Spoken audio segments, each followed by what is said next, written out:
Olá, pessoal. Domingo de Páscoa. Como eu estou meditando no livro de João, eu trouxe ah, sobre a ressurreição de Jesus, que é o que se comemora hoje dentro de uma religião. Então, eu trouxe essa reflexão. Mas, óbvio que não apenas trazer reflexão, porque quando eu paro para meditar, eu paro para ouvir o que Deus tem para falar comigo. Então, eu poderia trazer sei lá, até um estudo sobre, né, o verdadeiro sentido da Páscoa e tudo, mas eu fiquei pensando, né, visitei os 4 evangelhos, as percepções de cada evangelho para fazer um melhor. E deu até vontade de fazer um estudo sobre os evangelhos sinóticos, qual a diferença do evangelho de João, porque eu estou meditando no de João. Mas eu não vou fazer isso. Um outro momento eu posso até trazer isso, que eu acho importante e interessante.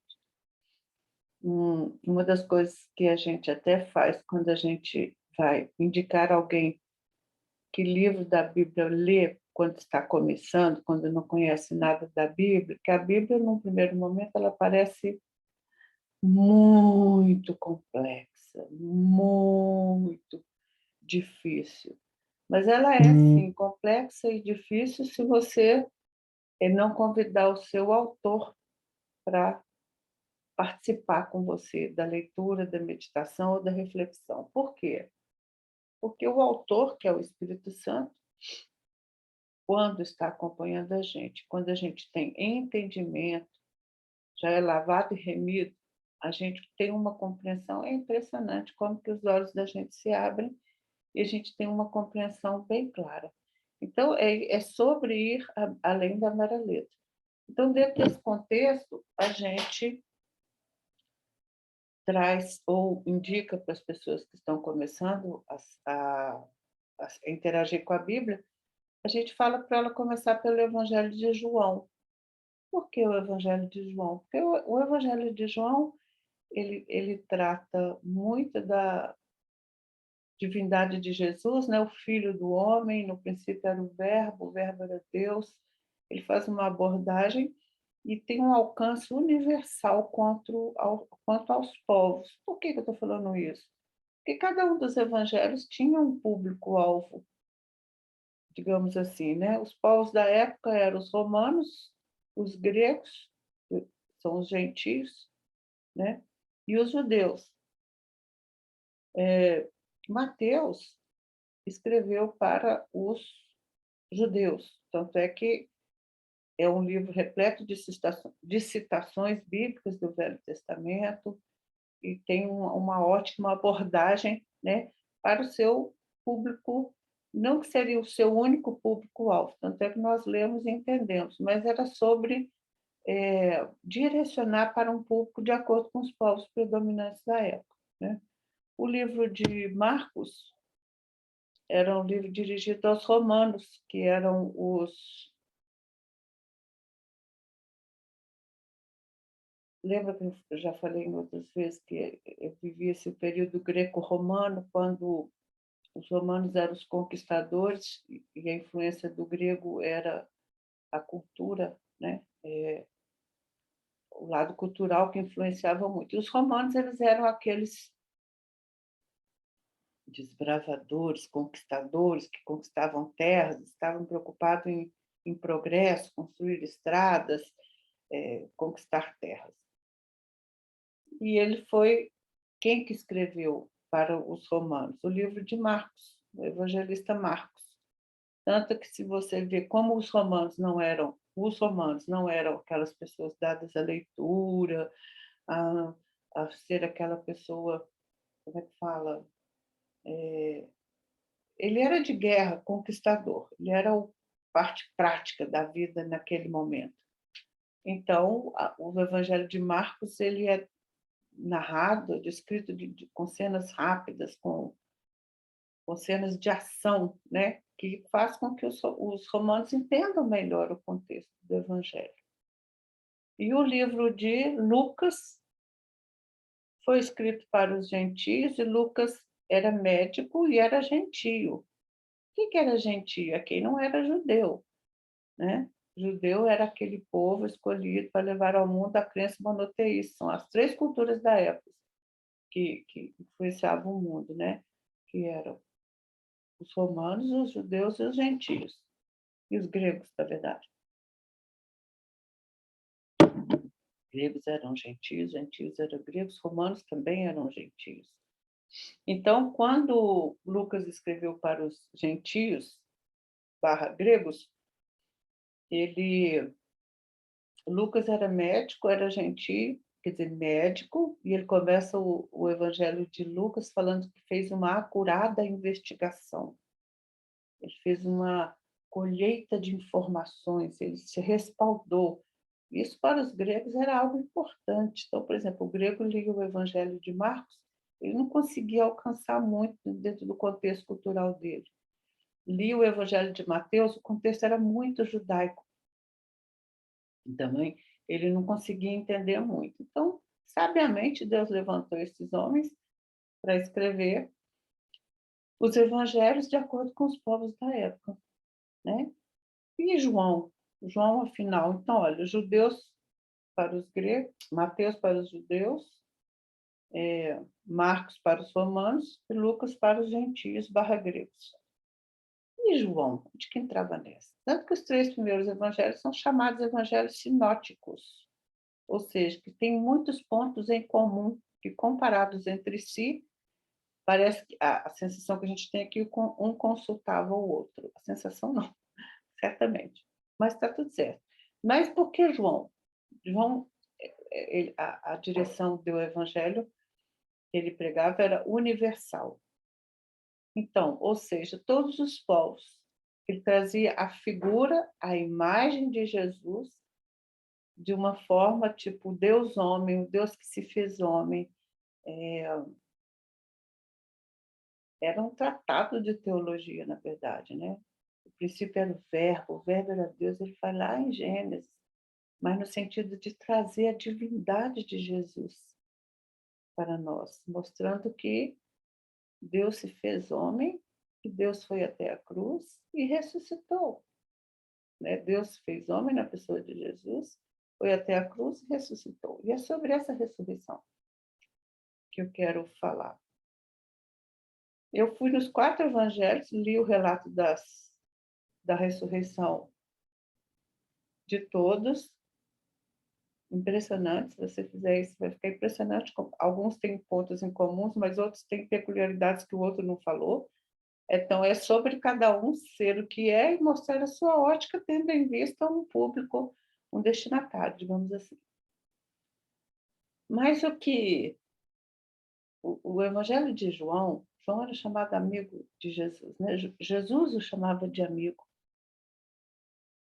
E João escreveu o Evangelho de João, as 3 cartas, 1 João, 2 João, 3 João, e escreveu o livro de Apocalipse. Ele foi muito perseguido pelo Domiciano, que era o rei da época, porque ele falava das coisas de Deus e de Jesus com muita profundidade, e existia tanta corrupção naquela época, gente. Eu vou falar para vocês que está muito diferente dos dias de hoje, não. Até os religiosos estavam tão corrompidos, nossa, a história está se repetindo, sinceramente. Até os religiosos estavam tão corrompidos que um dos relatos, eu não lembro agora qual deles, os relatos da ressurreição, eu acho que foi o de Marcos. Não, de Mateus. Tinha que ser de Mateus, né? O de Mateus falou o seguinte, que quando os soldados chegaram lá no túmulo e viram que estava vazio, eles correram para contar para os sacerdotes, né? Para os principais dos sacerdotes, tudo o que tinha acontecido. Então, os chefes dos sacerdotes se reuniram e subornaram esses soldados. Você vê o nível de corrupção que estava, inclusive, dentro da igreja. Infelizmente, não é muito diferente do dia de hoje. Elaboraram um plano e deram para os soldados grande soma em dinheiro, dizendo: vocês devem declarar o seguinte: os discípulos dele vieram à noite e furtaram o corpo enquanto estávamos dormindo. Se isso chegar aos ouvidos do governador, fique tranquilo que nós vamos proteger vocês. Cara, isso era um nível de corrupção, cara, era da religião, era da onde... É muito igual aos dias de hoje, meu Deus do céu. Então, muito interessante como estava o mundo na época, né? Aqueles que deveriam representar Deus, que tinham a função da parte de Deus de trazer ao mundo a crença monoteísta, estavam tão corrompidos que estavam comprando soldados para negar qualquer possibilidade de Jesus ter... Eles não tinham entendimento, iluminação nos olhos do coração, nem entendimento para compreender algo além, porque eles rejeitaram a Jesus. Por quê? Porque eles esperavam um salvador político. O mundo estava imerso no paganismo, numa corrupção desenfreada.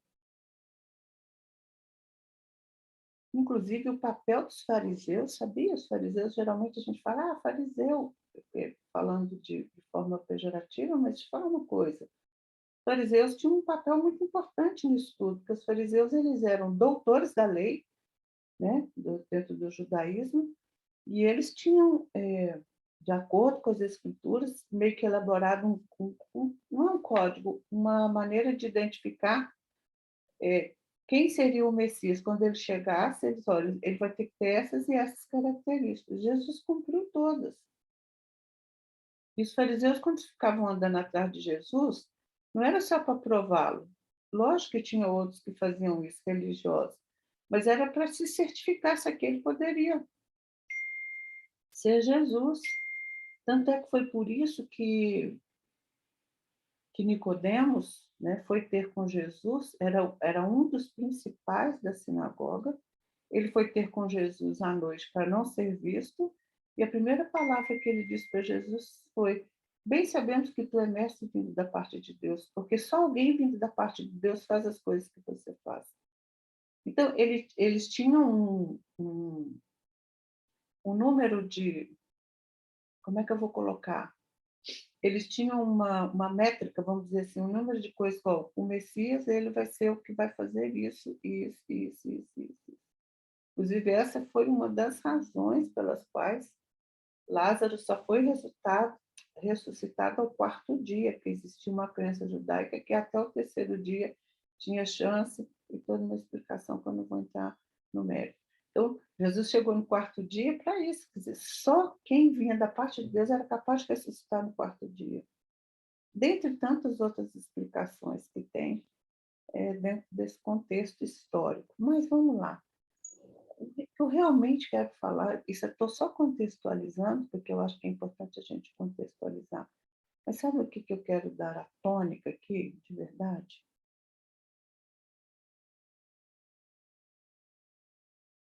Olha, eu sou de um contexto religioso desde a infância, e depois de uma certa idade eu me dediquei 200%, em que a gente, na Semana Santa, por exemplo, meu Deus, era assim, uma dedicação 200%. E a lembrança que eu tenho desde a infância era algo que me marcava muito, sobre a Quaresma, que era um período de muita tristeza, né? Os santos eram cobertos com um pano roxo, era uma coisa que me tinha medo. E nas igrejas, né, os santos eram, pelo menos na minha cidade, e tinha uma procissão do enterro, ainda tem, que era muito deprimente, muito deprimente. que eu percebia que passava-se maior parte do tempo durante a Semana Santa, principalmente Quaresma, 40 dias. Depois da Semana Santa, que quando fechava a Quaresma, era gente, põe a mão nas minhas palavras, isso aqui é o meu relato, a minha história, não vou negar, né? Era assim, o tempo que se passava lamentando a morte e na tristeza era maior do que o tempo que se comemorava a ressurreição. A ressurreição era o quê? No domingo, domingo de Ramos, dava sábado à noite.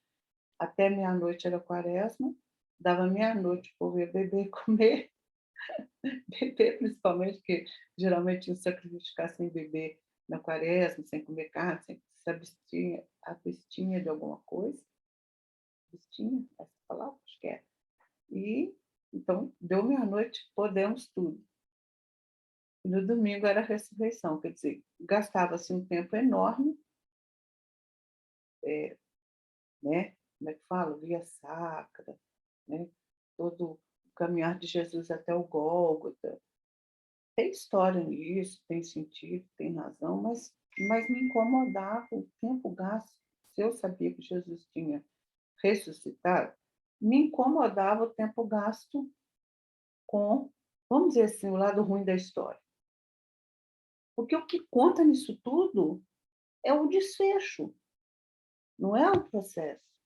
O processo foi, lógico, necessário, importante, fala-se, estuda-se, comenta-se, vive-se, reverencia-se, mas o desfecho era o domingo, chamado Domingo de Ramos, que é hoje. E era é hoje não, foi uma semana antes, né?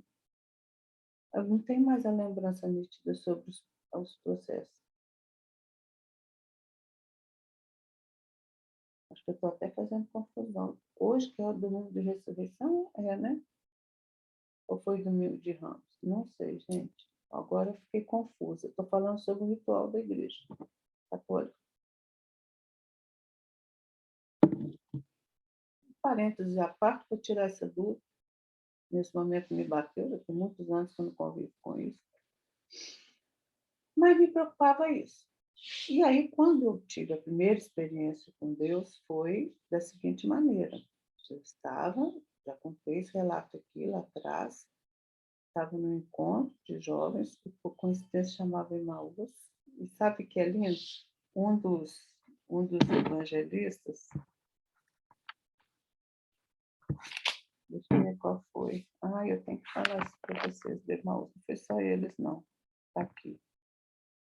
Marcos fala sobre Emaús. O que era Emaús? 2 discípulos de Jesus. Discípulos eram seguidores. Estavam a caminho de Emaús, que era uma cidade, conversando sobre o que tinha acontecido. Né? Jesus tinha sido escolhido entre ele e Barrabás, que era um ladrão juramentado, e ele tinha sido morto. Então, eles estavam assim, pesarosos, tristes. Nossa, tipo, olha, era quem a gente depositava. Então, eles vinham falando, assustados, olha, tremendo.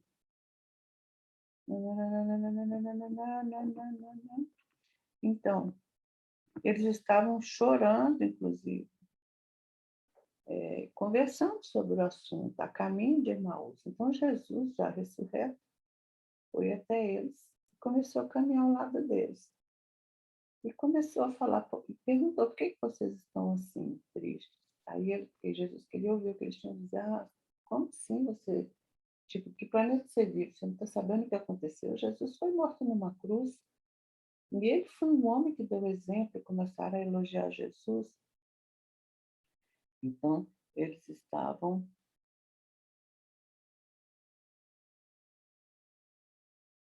Eu estou só lendo aqui, só para bater o martelo, para poder Jesus aparecer. Então, eles estavam ali se lamentando. Jesus, então, falou com muita propriedade. Marcos fala de uma forma muito sucinta, mas Lucas fala de uma forma mais detalhista. Então, eu sei que vou parar para procurar para não perder tempo.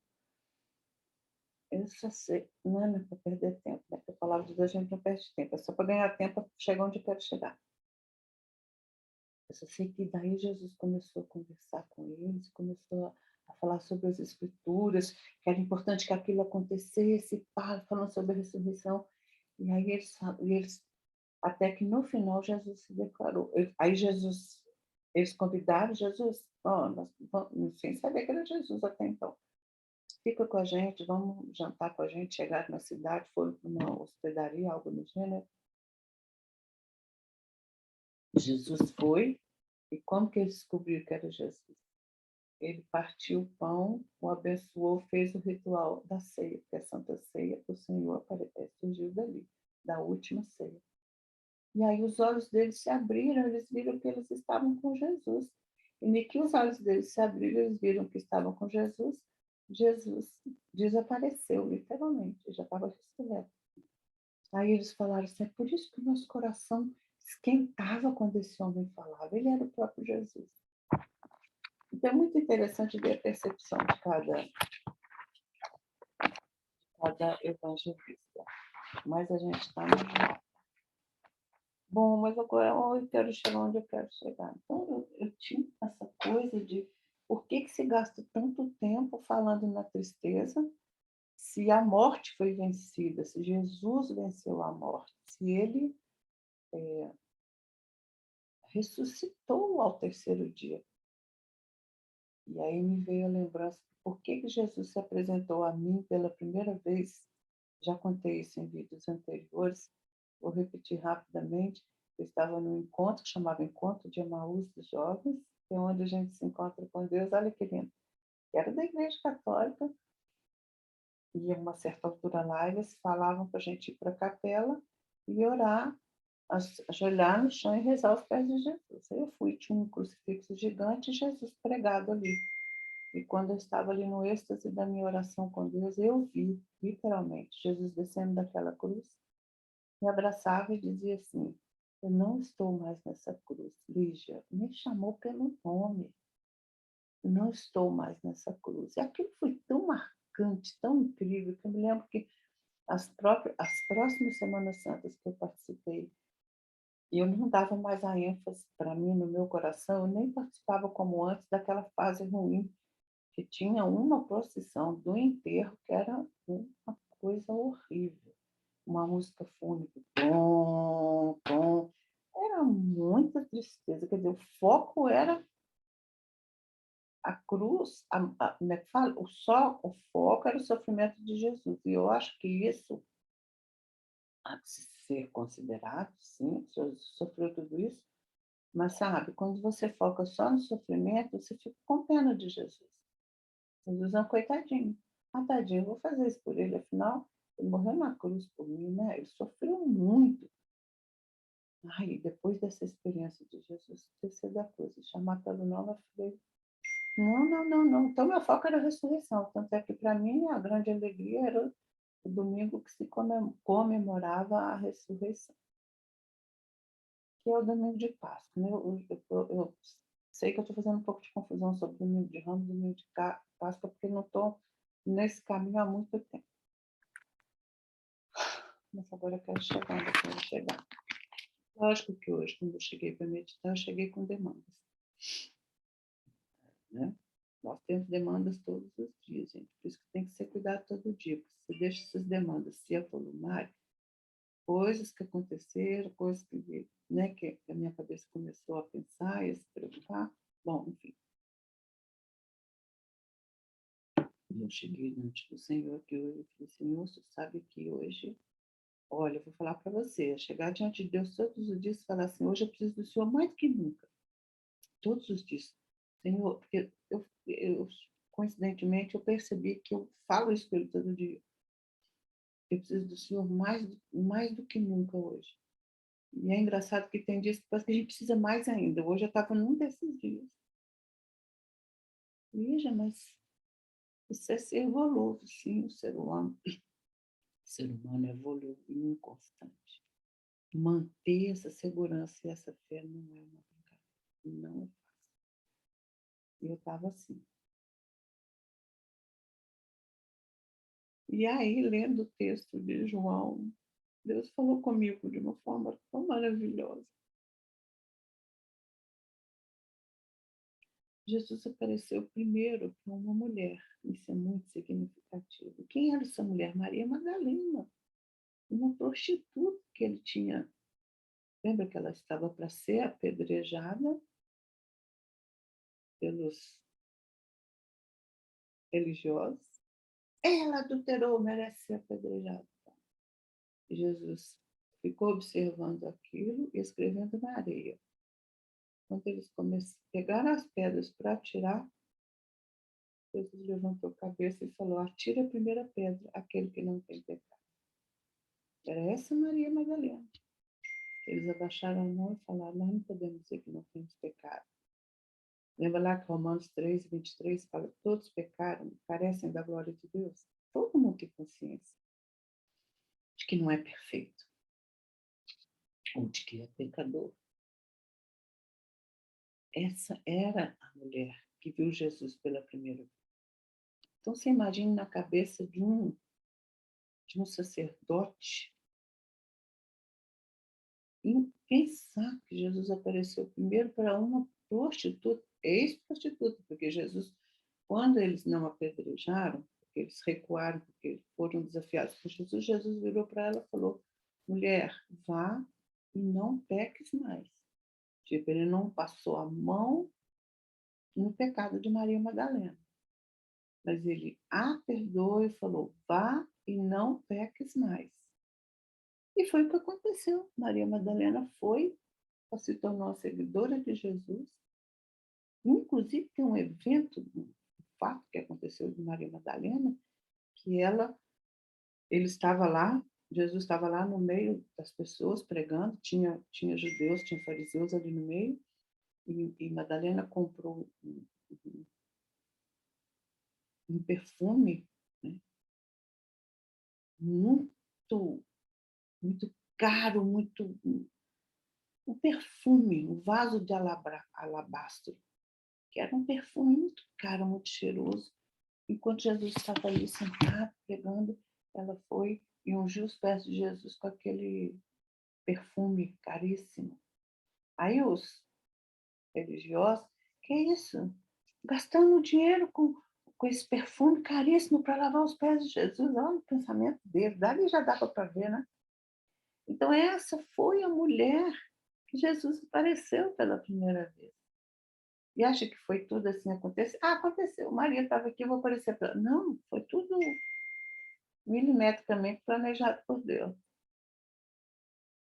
Deus apareceu para quem correspondeu e para quem ouviu aquele comando dele. Vá, mulher, não peques mais. E derramou um unguento precioso nos pés de Jesus e secava com seus cabelos longos.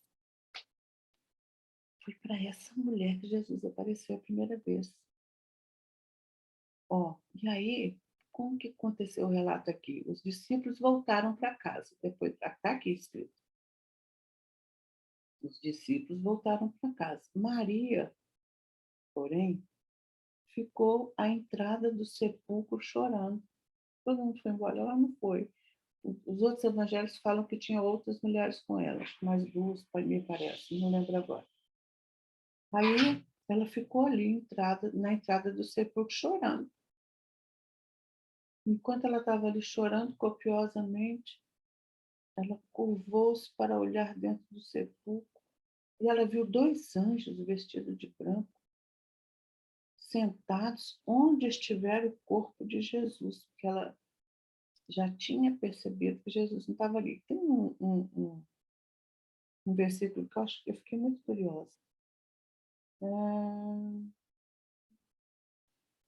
Então, né, ela viu que Jesus não estava no sepulcro, ficou sofrendo por quem que levou o corpo do meu Senhor, preocupada.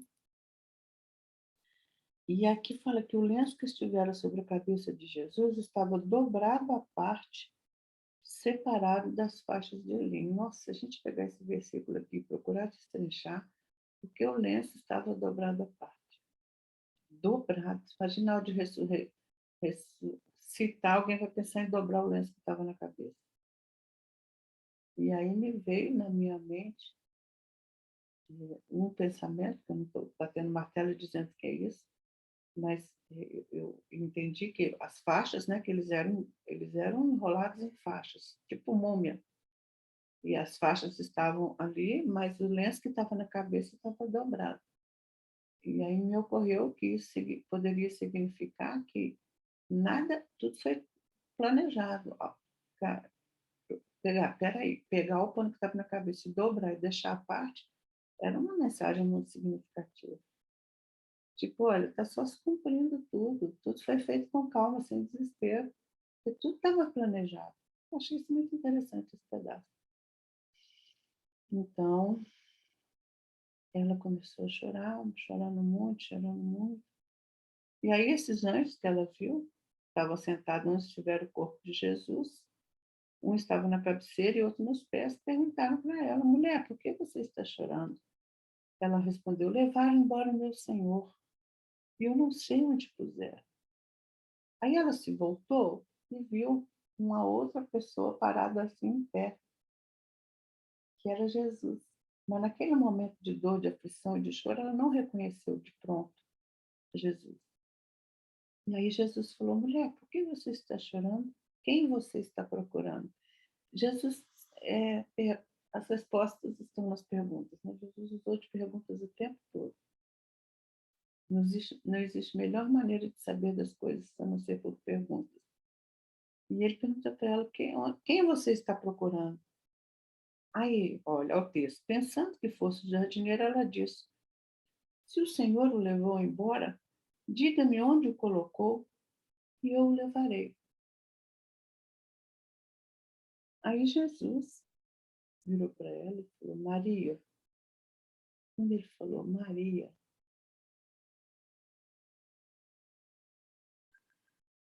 ela reconheceu a voz do Mestre. E aí, naquele momento, me veio a lembrança clara e nítida de quando eu conheci o Senhor. Foi assim, ele estava na cruz, naquele evento dos jovens de Emaús. Ele estava numa cruz gigante, a gente ajoelhado embaixo rezando, e de repente eu vi Jesus descendo daquela cruz, e ele me chamou pelo nome. A tônica que eu quero dar dessa reflexão de hoje é isso aqui. Quando ele falou Maria, foi o que ele fez comigo. Ele me chamou Lígia. Não estou mais nessa cruz. Aí ela falou Rabone, em aramaico, que quer dizer mestre. Rabone. Aí Jesus falou: não me segure, porque eu ainda nem subi. Eu vou subir agora. Não, eu vou subir, mas antes você vai aos meus irmãos e diga-lhes, aos discípulos: estou voltando para meu Pai e Pai de vocês. Meu Deus, Deus de vocês. Imagina quanto Maria Madalena saiu desembestada, correndo para contar para os discípulos. Né? Quando ela chegou, eles estavam reunidos de portas trancadas, porque eles estavam com medo dos judeus. Lembra que Pedro tinha até negado a Jesus com medo? Quer dizer, eles estavam com medo dos judeus. E aí Madalena foi e falou: olha, Maria Madalena, eu vi Jesus, ele ressuscitou. E aí, quando eles estavam lá de portas trancadas, Jesus apareceu para eles. Apareceu para eles, conversou com eles, mostrou as mãos com os cravos que tinham sido, né, tipo assim, sou eu mesmo. E aí ele falou: assim como o Pai me enviou, eu vos envio. Que é o tema da minha formatura de teologia. Assim como o Pai me enviou, eu vos envio. E com isso, soprou sobre eles e disse: recebam o Espírito Santo.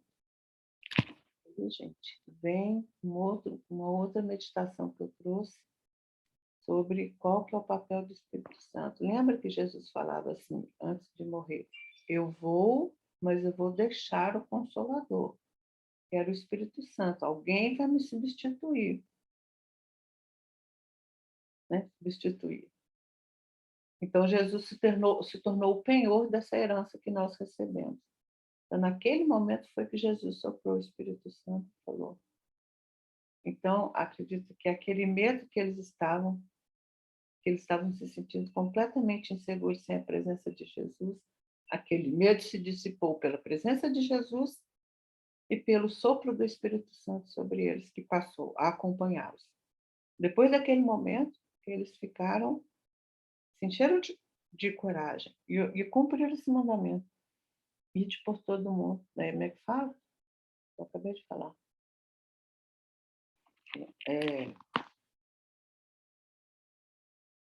Assim como o Pai me enviou, eu vos envio. Ele falou, paz seja com vocês. Paz seja com vocês. Assim como o Pai me enviou, eu vos envio. E aí soprou o Espírito Santo. Aí Tomé não estava lá, que era um dos discípulos. Quando contaram para ele, falou, é só que de dentro. Sem chance, vocês vão falar, que é isso? Aí Jesus foi e apareceu para Tomé, em uma outra reunião. E virou para Tomé e falou assim, quando Tomé falou, é o Senhor, ficou todo comovido, Jesus respondeu para ele, por que me viu, você creu? Felizes os que não viram e creram. Que é o nosso caso, gente. Nós não presenciamos, assim como os discípulos, tudo que Jesus fez, todos os seus milagres. Nós não vimos, mas nós cremos pela ação sobrenatural de quem? Do Espírito Santo, que é o que convence do pecado, da justiça e do juízo. Isso não é maravilhoso? E Jesus, depois que ressuscitou e veio com eles, ficou com eles, se não me engano, 40 dias antes de subir ao céu em definitivo. Jesus foi firmar a fé desses homens, porque eram aqueles homens que iam levar ao mundo a salvação em Cristo Jesus. Então, eles precisavam estar muito bem preparados. Eles foram muito bem discipulados por Jesus. E aí Jesus pescou com eles, fez outras curas, né? Fez aquela célebre pergunta para Pedro, Pedro, tu me amas? 3 vezes, firmando Pedro na fé, enfim. Jesus ficou com eles ainda 40 dias antes de subir ao céu em definitivo. Então, a reflexão que eu quero deixar para você hoje é: deixe Jesus te chamar pelo teu nome.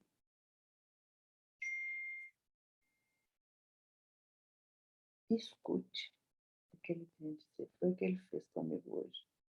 Quando eu li o texto aqui, ele falando para Maria, Maria Madalena, Maria, foi aí que ela reconheceu a voz dele.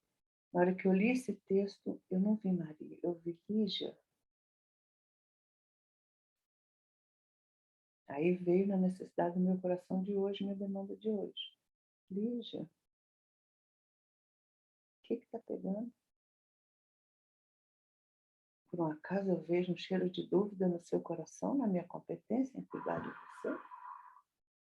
Aí Jesus começou a falar comigo de forma muito clara, específica, de acordo com o local da minha necessidade hoje. Ó, o local da minha necessidade hoje. Local da minha necessidade hoje.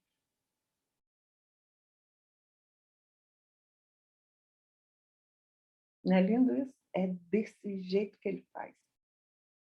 Ele vem no local da nossa necessidade. Quantas vezes eu li esse texto? Mas hoje ele falou, numa palavra, Maria, ela levou aquele susto, eu conheço essa voz. Ai, aquela voz que acalma. E foi exatamente o que aconteceu comigo, Lígia. Ai, Senhor, eu conheço essa voz. Maria olhou assim, levantou a cabeça, Rabone, mestre, é você? Rabone é mestre em aramaico. Aí quando ela falou, Lígia, eu falei, sim, mestre, eu sei. Está tudo certo, me perdoa. De novo, sim, eu estava duvidando. Me perdoa, Senhor. Está vendo como é que eu preciso dele todo dia, toda hora, todo minuto? Se não se alimentar dele todo dia, não dá para existir. Isso é verdade. Enfim,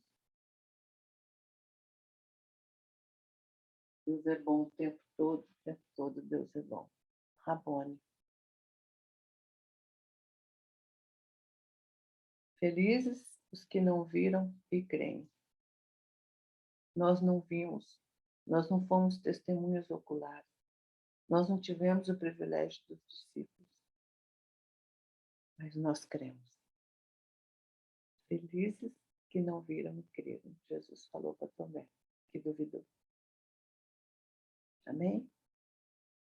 Então, essa mensagem que eu quero deixar no domingo de Páscoa, no domingo da ressurreição. O tempo gasto com a ressurreição. E aí eu vou trazer um pensamento que eu li hoje. Preciso trazer esse pensamento. Eu vou fechar com esse pensamento.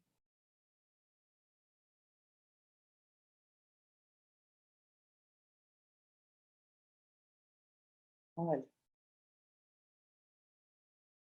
Não, peraí, gente. Ai, meu Deus, cadê o pensamento?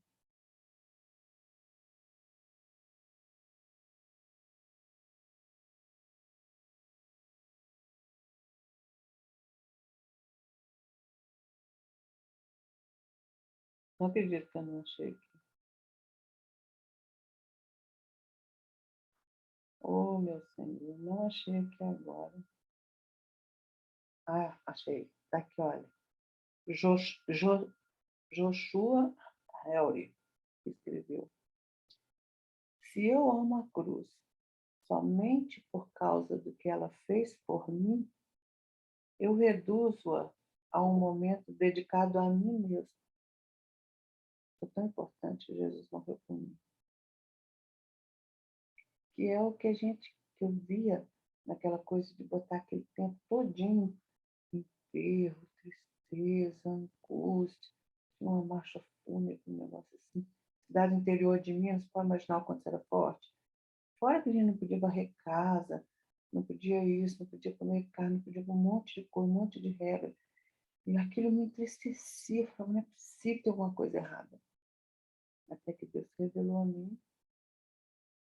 Então, se eu amo a cruz somente por causa do que ela fez por mim, eu reduzo-a a um momento dedicado a mim mesmo.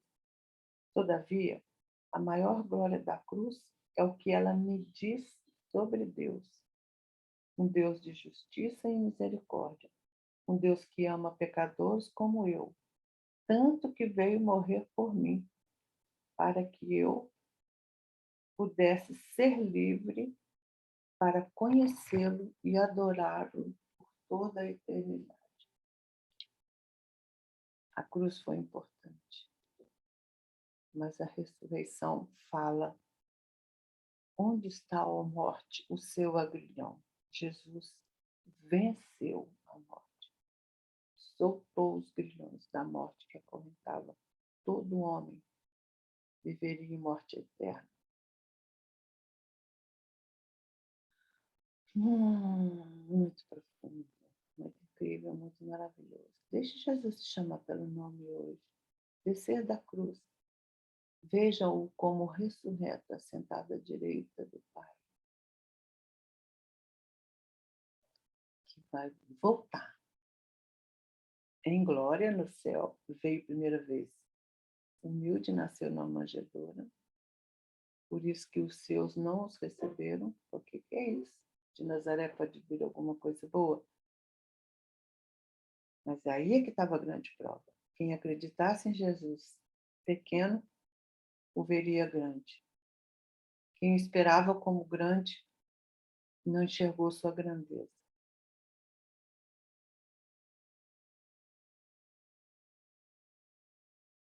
Sem Calvário não há ressurreição. Então fica essa palavra de amor.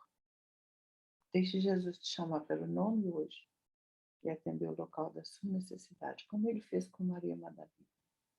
Ela desesperada, chorando, sem confiar plenamente em Deus. Ele falou, Maria, ela falou, eu conheço essa voz, esse jeito de falar comigo. Foi o que ele fez comigo. Falou, Lígia, de novo?